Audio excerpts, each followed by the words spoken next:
Disney is in a world of trouble, and that is because CEO Bob Iger says he is now going to extend his term and stay with the company until 2026.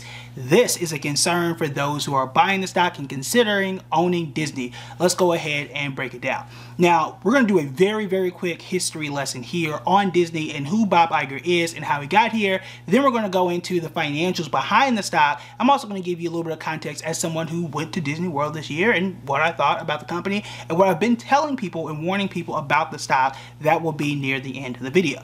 So, first things first. Bob Iger, he's been CEO of Disney for a very long time. He stepped down between 2020 and 2021. He had done it for a while. He said, look, I'm retiring. I'm stepping out. Here's a new guy. His name is also Bob, and his name was Bob Chapek. Bob Chapek did not last 2 years. He got into a fight with the Florida governor. That's a conversation for another day. And things did not turn around the way that they expected to, and Bob Iger stepped back in. When he stepped in, he said that, hey, I'm interim, I'm gonna be here until 2024, and I'm out, I'm going back to what I was doing. Well, we found out last night that he said, nah, I need to stay until 2026. I need to find a good successor. I need to put this company back on good footing.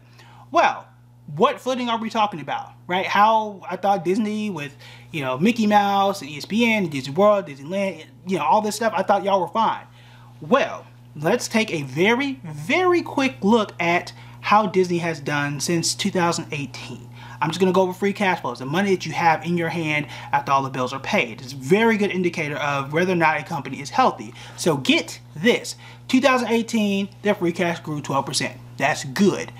Then you hit 2019. In 2019, it dropped 88%. This is before the pandemic, y'all. Before the pandemic, free cash flow dipped 88%. 2020, they had a bounce back year. They're up 224%. That's great. That is somewhat expected because we were all home. That is when Disney Plus launched. Everybody was watching movies at home. You kind of had to, right? You kind of had to. So that's great for Disney that they made that money.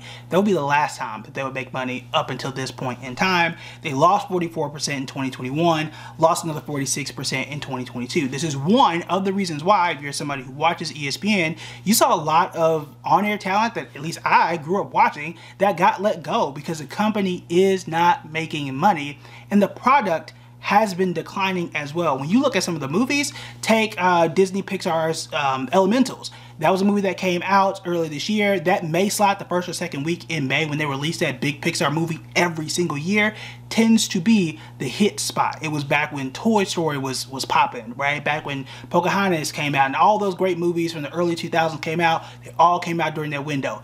Elementals failed. I would argue Thor: Love and Thunder failed as somebody who obviously watches a lot of Marvel content. Now, Guardians of the Galaxy was good. That one made money, but there has been a slide in a lot of their content, which is their bread and butter outside of the theme park. The other thing too is Disney stock has not been great. Now, this is something that I brought up in several videos over the last few years. When I left Disney, was this a few months ago, back in March, I analyzed the stock at the park, right? At the hotel, on campus, if you will, and let you know what I thought about the stock right then. I'm gonna tell you a little bit about that as well, but it hasn't been great. It has not been great. Over the last 5 years, Disney has lost 15%. 15% loss in 5 years. The majority of those 5 years, Bob Iger has been there. So that's one reason why I'm not necessarily optimistic that just because he's coming back is going to improve my investment portfolio. Well, not mine because I don't invest in it, but you guys get the point here. That is one of the biggest concerns. Also, just this year alone, when the stock market is up 15%, Disney is down 9.5% at the time that we're doing this video. This is a problem. This is a problem, and it's one of the biggest reasons why I say to new investors, no, you should not just blindly buy stuff that you like, blindly buy stuff that you use. Disney Plus is the most streamed object in my home, okay? Between me and the kids, that's all we watch. We ain't invested in Disney stock, and I don't have it for the kids either for these reasons. So you absolutely want to be careful, and we, as a investing community, need to figure out, really Bob Iger need to figure this out, this is his job.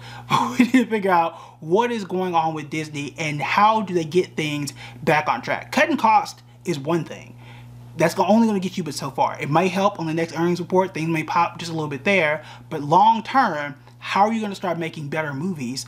And aside from all of this, you got the whole writer's strike, so you can't even make better movies and better content over the short term. That's going to be something that's going to factor into this. They will have live sports. That is going to be something that's obviously not scripted or affected by the writer's strike in some ways, but it is something to be concerned about. I done told y'all, Disney is not a stock for me at all. What I will say though is, being at the park, there is, or having been at the park and experienced that and done an analysis there, right now the stock is still very, very overpriced. Honestly, it's really hard to call what price I would get it at. This for me is a rare time, a very rare time where I would just sell, cut bait, and go and get something else. That's not to say that the company can't make money between now and 2026. It can. It absolutely can.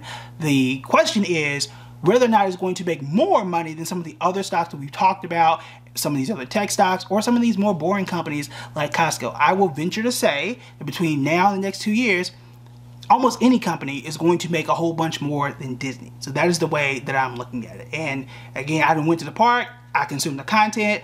I think we all have some sort of intimate knowledge when it comes to Disney and what they mean. But just because you like it, just because you enjoy it, just because you consume it, does not make it a good investment. All right? That's it for me. I will talk to y'all tomorrow. Bye.